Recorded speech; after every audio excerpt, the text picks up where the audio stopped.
l'amour. Parlons-en un peu. Ce beau thème, ce programme. Oui, l'amour, c'est un thème qui nous intéresse tous parce que chacun veut être aimé et chacun veut aimer. Mais quelquefois, nous nous rendons compte que ce n'est pas facile. Nous sommes quelquefois déçus en amour. Et là, il peut se trouver justement qu'on se dit, je ne veux plus aimer, je ne peux pas aimer tel, je ne peux plus aimer ceci. Et cela aussi parce que lorsque le Christ nous dit aimez vos ennemis, de quel amour s'agit-il? En fait, c'est parce que nous ne comprenons pas exactement qu'est-ce que l'amour et quel type d'amour il faut à ceci ou à cela. Quel type d'amour faut-il donner à celui-ci ou à cela? Comment ça se manifeste au quotidien? Nous avons été aidés en fait par les Grecs. Les Grecs qui ont choisi 3 mots pour dire ce qu'est l'amour. Le premier mot, c'est Eros. Il ne s'agit pas de l'amour érotique ou charnel ou sexuel à ce niveau-ci, comme on le traduit souvent. Mais en fait, il s'agit de l'amour passion. On est passionné en amour. On aime passionnellement. Et qui dit passion, dit justement instinct, dit désir. Oui, cet amour-là se traduit par le désir. Et c'est quelquefois le commencement de l'amour. Mais le désir, c'est quoi? On désire ce qu'on n'a pas. Donc cet amour se caractérise par le manque. Et c'est à ce niveau que les amoureux ou les amants, je te dis ici les amants, disent « tu me manques ». En fait, pour dire « je t'aime », c'est une autre façon de dire « je t'aime »,« je te désire »,« tu me manques »,« tu n'es pas là », etc. Le manque, est-ce une bonne chose? À ce niveau, on pourrait dire oui. Donc c'est ça l'amour érotique. Et qu'on devrait normalement utiliser lorsqu'on parle de j'aime la mangue, j'aime la banane, etc. Parce qu'en fait, ça traduit une certaine faim, une certaine manque. Et ça, c'est le premier désir de l'amour. Et là, on est passionné, on veut justement vite avoir ce qui nous manque. Ça nous manque, alors on aime ça. Oui, le désir, la passion amoureuse, c'est Eros. C'est quelquefois le début de toute relation. Surtout les relations conjugales, ça commence par cette passion qu'on a. Mais vous savez, comme c'est un manque, après, on se rencontre, on commence à vivre ensemble. Et finalement, l'autre ne me manque plus. Et c'est à ce niveau-là que les gens se posent la question, mais est-ce que je l'aime même encore? Quand il était loin, je l'aimais, je ressentais beaucoup de choses pour lui. Maintenant qu'il est là, on voit qu'il ronfle, on voit qu'il n'est pas toujours dans son 31 comme d'habitude. Et là, il ne nous manque plus. On est là avec lui tout le temps. Et quelquefois, on veut même qu'il nous laisse un peu d'espace libre pour pouvoir respirer, comme on dit. Il ne doit pas être trop présent parce que sinon, il devient oppressant. Oui, c'est ce défaut qu'a l'amour passion. C'est-à-dire qu'il se traduit plus pour un manque. Et dès que le manque est assouvi, ça ne nous manque plus. On ne désire plus. On est comblé et c'est une certaine mort. Une certaine mort de cet amour. Mais en réalité, c'est à ce niveau qu'il faut passer justement à la deuxième étape de l'amour. Ça, c'est peut-être une première étape. Et ça, il faut que nous le comprenions. L'amour passion, l'amour éros, c'est une étape vers le véritable amour. Et donc, quand on ne se manque plus, on ne se désire plus trop passionnément, comme je le disais tout à l'heure, l'autre est déjà là présent, il faut passer au deuxième amour, qui est l'amour philia. L'amour philia, c'est quoi? C'est l'amour amitié. On devient justement amis. Et les amis, justement, ne se traduisent pas par le manque. C'est pas parce que, justement, tu me manques que tu es mon ami, non. Les amitiés, l'ami, c'est justement le fait d'être ensemble qui est bien. C'est-à-dire, les amis ne vont pas dire, oh, nous sommes amis, tu me manques, mais non. Mais c'est parce qu'ils sont ensemble, qu'ils font des choses ensemble, qu'ils sont amis. Et l'amitié, donc, est justement à ce deuxième degré de l'amour. Donc, au premier degré, nous étions au niveau des amants. des amants, mais un amant doit devenir un ami. C'est quand il devient un ami qu'on a justement passé à la deuxième étape de l'amour. On a su gérer le virage. Parce que si on ne gère pas ce premier virage de l'éros, de la passion, parce que dès que vous êtes ensemble, que vous le voulez ou non, que vous fassiez quoi, ça diminue un peu. Maintenant, il faut pouvoir passer au virage de l'amitié et pouvoir gérer donc aussi ce virage de l'amitié quand l'amant justement devient ami. Et là, on se réjouit d'être ensemble, de passer du temps ensemble. À ce niveau, pour savoir justement que nous avons reçu ce virage, c'est lorsque nous sommes heureux quand nous sommes à deux que lorsque je suis seul. Si je suis plus heureux seul que lorsque nous sommes à deux, je n'ai pas reçu ce virage. Et c'est aussi lorsque je suis plus heureux quand nous sommes à deux qu'avec tout le monde. Voilà, là j'ai reçu ce virage. Parce que vous allez voir des couples où chacun est plus heureux quand il est seul. Laisse-moi un peu de temps, je veux être seul, je veux être calme, etc.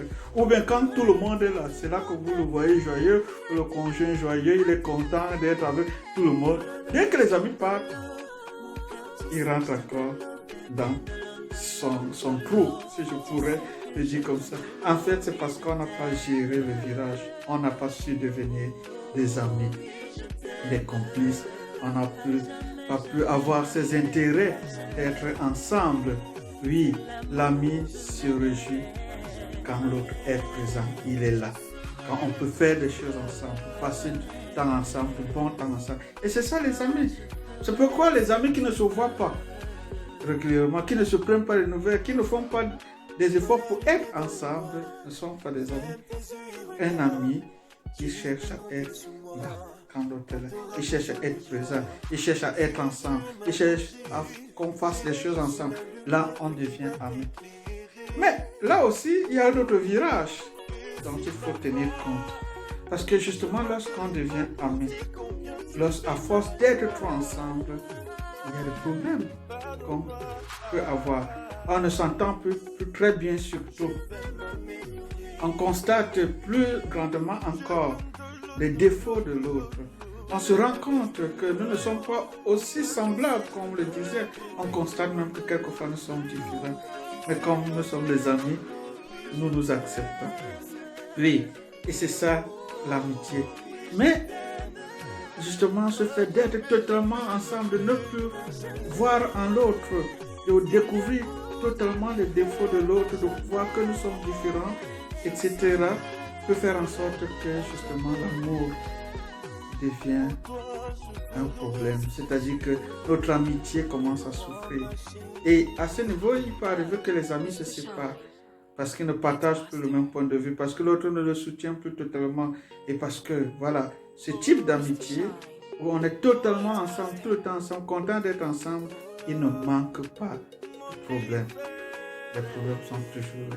Et si on ne parvient pas à gérer ce problème, justement, l'amitié s'arrête. Et justement, l'amitié s'arrête aussi parce que ce qu'on attendait de l'autre, on ne l'a pas totalement reçu. On pense avoir quelquefois beaucoup donné, beaucoup plus investi que l'autre en amour. Et là, l'amitié est blessée. Et c'est la même chose justement au niveau des couples. Lorsqu'ils deviennent amis tellement complices, il peut arriver qu'ils traversent justement cette période-là où ils ne peuvent plus se supporter ensemble, où ils ne partagent plus trop les points de vue. Alors là, on s'engueule, on se querelle du matin au soir. C'est à ce niveau qu'il faut réussir le virage de l'amour. Et c'est le troisième degré de l'amour, l'amour agape. L'amour agape, qui est un terme que les judéo-chrétiens ont trouvé. Parce que ce terme, les philosophes grecs ne le connaissaient pas. C'est vraiment une découverte du judéo-christianisme en traduisant justement la Bible, la Septante. Et pour ceux qui lisent, là, par exemple, la Bible en grec, ils seront très heureux de voir ces différents. Partout où on dit aimer, aimer, aimer, ils vont constater qu'à un moment donné, on va dire philia, à un moment donné, on va dire agape, etc. À un moment donné, on va dire eros. Voilà.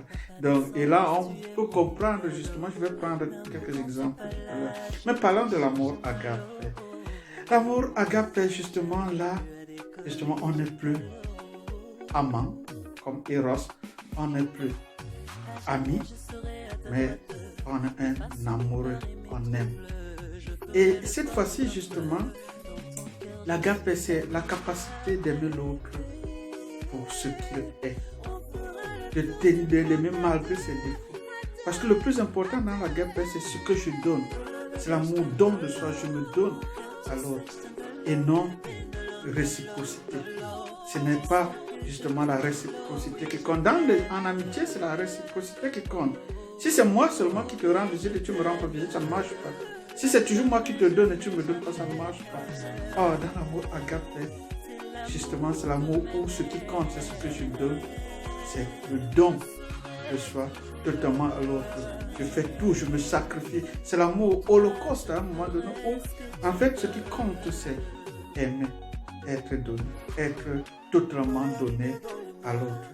Et c'est ce degré d'amour, justement, qui n'est pas quelquefois facile à gérer. Mais il faut faire attention parce que l'amour agape est souvent traduit par charité. Mais cet amour, ce n'est pas la générosité. L'agape, ce n'est pas la générosité. Quand un conjoint fait un cadeau, par exemple, à sa conjointe et vice-versa, ou un parent à ses enfants, il ne va pas dire « j'ai été généreux avec mon conjoint ». Il va dire « c'est un cadeau d'amour, c'est pas que je suis généreux envers toi ».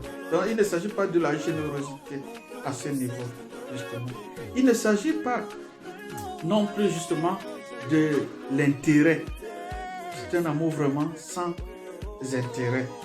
C'est-à-dire que, ce que quand je donne, je ne cherche pas un bénéfice.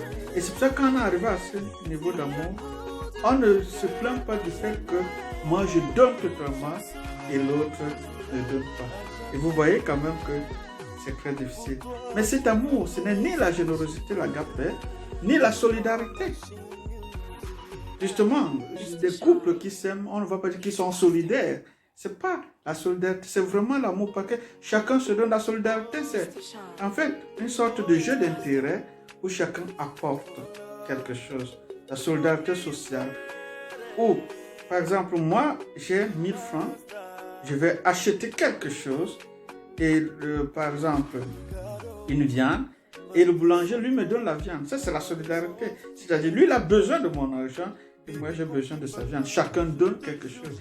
Mais ce n'est pas de ça qu'il s'agit dans l'agape. L'agape, c'est vraiment un don gratuit, totalement. Et c'est pour ça que c'est plutôt une décision. À ce niveau, on a décidé. On a déjà été désillusionné. Dans l'amour Eros, c'est l'amour des illusions. On est tellement dans les illusions. Dans l'amour Philia, on commence à être désillusionné parce qu'on voit déjà l'autre tel qu'il est, on sait qu'il ronfle, on sait qu'il n'est pas toujours propre, on sait qu'il ne range pas toujours bien ses affaires, on sait qu'on ne partage pas toujours le même point de vue, on sait que quelquefois il n'est pas comme on l'aurait espéré. Voilà. Mais là maintenant, c'est un amour, on n'est plus dans les illusions. On est totalement désillusionné. On connaît l'autre tel qu'elle est. Et le plus important ici, c'est qu'on se donne. On a décidé d'aimer. Cet amour, c'est un désir, c'est une décision. Et justement, là où cet amour peut grandir, c'est quand on n'a pas l'Alzheimer.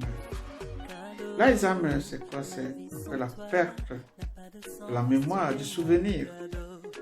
Oui, quelquefois, ce qui nous dérange aujourd'hui dans l'amour, c'est que nous perdons la mémoire. Nous avons l'Alzheimer. Aujourd'hui, tu juges un ami, un conjoint par rapport à une situation actuelle et tu ne tiens pas compte de toute l'histoire que vous avez vécue ensemble. Tu ne tiens pas compte de la période Eros, de la période Philia. Et maintenant, où vous êtes arrivé à un niveau où vous devez prendre le virage de l'agape. Oui, c'est parce qu'on perd justement la mémoire. Oh, la mémoire, c'est à construire l'avenir. Si on a perdu la mémoire, on ne peut pas construire l'avenir. On ne peut pas marcher ensemble. On ne peut justement plus aimer dans le sens de l'agape. Donc, pour rester dans l'agape, il faut pouvoir garder la mémoire. Garder le souvenir des premiers jours. Garder les souvenirs des jours intermédiaires où nous sommes devenus amis et tenir compte du chemin parcouru. C'est ça qui aide justement à avancer si un couple, si des amis ne se rappellent pas les premiers jours de comment ils se sont rencontrés, s'ils ne se rappellent pas ces choses-là, ils ne seront pas aimés. Même avec Dieu, en fait, c'est de ça qu'il s'agit. Justement parce que aujourd'hui, quelque chose de mal t'arrive. Tu maudis Dieu, mais parce que tu as perdu la mémoire. Tu ne t'es pas rendu compte de ce qu'il a fait pour toi, même quand tu n'avais pas demandé, même quand tu ne t'étais pas souvenu. Oui, il avait fait pourtant des choses. Et voilà justement à quel niveau nous sommes aujourd'hui à perte de mémoire. On oublie beaucoup aujourd'hui. Pour terminer justement, je pourrais prendre quelques exemples justement pour illustrer ce que je voudrais dire ici sur le plan biblique. Par exemple, Jésus, quand on dit par exemple que Jésus aimait Marthe et Marie, ce qu'on précise là, c'est agape. C'est-à-dire qu'il ne s'agissait pas ici de l'amour amitié. Il ne s'agirait pas de l'amour patient. Jésus aimait Marthe et Marie, de l'amour agape, comme dans le. Et c'est ce que justement il nous demande quand dit aimez vos ennemis. Il s'agit de l'amour agape. C'est pas de l'amour filia. Il ne nous demande pas de devenir amis avec nos ennemis. D'ailleurs, on ne peut pas devenir ami avec son ennemi. À ce niveau-là, les Grecs ont dit agape. Et même, lorsque Saint Paul dit hommes, aimez vos femmes, ils disent agape. C'est-à-dire, il ne s'agit pas, il s'agit de l'amour qui est don de soi où l'homme se donne totalement à sa femme. Il est totalement donné à sa femme. Il se voue totalement à elle. Il l'aime de sorte de manière totale, on pourrait dire. Voilà quand il parle justement de l'agape. Et cela consiste aussi quand on lit les textes bibliques, quand on parle de l'amour que Dieu a envers les hommes. C'est toujours agape. Dieu n'est pas l'ami de l'homme. Dieu aime l'homme comme agape. C'est un amour gratuit, totalement donné, qui en réalité n'attend pas le retour d'abord de l'homme. C'est pour ça que Dieu nous a aimés avant que nous soyons convertis. Il n'a pas attendu que nous soyons convertis pour envoyer par exemple son fils Jésus-Christ. Non, il nous a aimés alors que nous étions encore pécheurs. Et Jésus-Christ est venu mourir, non pas parce que les hommes s'étaient convertis. D'ailleurs, pendant qu'on le crucifiait, les hommes continuaient à pécher, à l'insulter. Et il est mort pour tous ces hommes. Ça, c'est l'agape. Ça, c'est pas filia. Il n'était pas leur ami. Quand Jésus vivait, il n'était pas leur ami. Or, il avait aussi des amis. Par exemple, Lazare, à un moment donné, quand il était l'ami de Jésus, on va dire filia. Là, cette fois-ci, c'est filia. Voilà. L'amour fraternel, généralement, chevauche dans la Bible entre ces deux choses, entre filia et agape. Quand on parle du simple amour fraternel, quelquefois, on va parler de filia, alors que l'agape serait réservé vraiment à cet amour que Dieu a pour l'homme, que les hommes doivent avoir les uns envers les autres. Aimez-vous les uns les autres ne signifie pas devenez amis, mais aimer totalement, gratuitement tout le monde. Donc voilà ce que je voulais dire pour cette première vidéo que je voulu initier parmi les enseignements que j'aurai à donner durant cette année. Voilà, que le Seigneur nous aide à pouvoir traverser tous ces virages, que nous soyons des conjoints, que nous soyons des amants, que nous soyons des amis, mais que nous puissions gérer tous ces virages en sachant justement qu'à chaque étape, il y a un nœud à pouvoir traverser. Alors, à vous tous, je vous souhaite beaucoup d'amour,